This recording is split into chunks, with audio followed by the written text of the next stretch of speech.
Emily Taylor is Chief Executive of Oxford Information Labs and Editor of the Journal of Cyber Policy for Chatham House. Welcome. Why are you interested in what's going on right now in and around Taiwan? Taiwan has an enormous role to play in the supply of the global supply of semiconductor chips. And we know over the last year that there's been chip shortages and the impact that that's had on everyday life. When you think that Taiwan is estimated to have 44% of the global market in semiconductors by 2025, and an even higher percentage of the very advanced capabilities, the advanced chips that are going to be necessary for the next waves of technology, then any disturbance in those markets we know has a huge knock-on impact. How concerned are you then about what's happening? Well, I agree with Professor Orion that, it could be something or nothing. This is an area where there's been historic tensions, and there's often that sort of posturing. However, we can't be complacent at the moment. Nobody thought that Russia would invade Ukraine, and clearly there are a lot of parallels in the situation between China and Taiwan.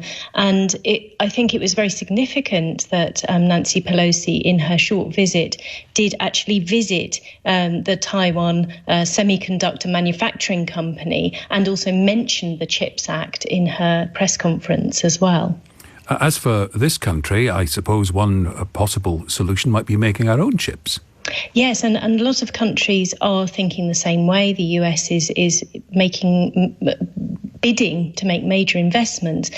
However, actually, the case in the UK is more interesting than that, because we had a chip foundry. We owned its sovereign capabilities in Newport. And yet last year, that foundry was taken over by a Chinese company, Nexperia. The government was asked to intervene in that takeover, but it was only a week ago or a few weeks ago, more than a year later, that the government has launched an inquiry on it.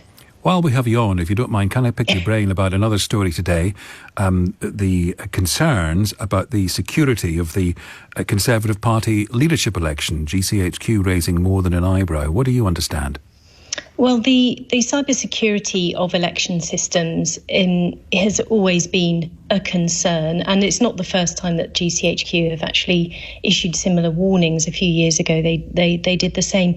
I think that the particular the timing, clearly this is a time of international tensions and a lot of cyber activity, but also, this is a system that's going to be run by the Conservative Party. It's not a national election with all of the resources that would go behind that.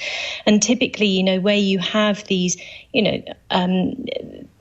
organisations, their primary role is not cybersecurity, right? So often the resilience of those systems can be, of concern, and they can be highly vulnerable to cyber attacks. So it's not a surprise. And of course, at the moment, there's a lot of international tension.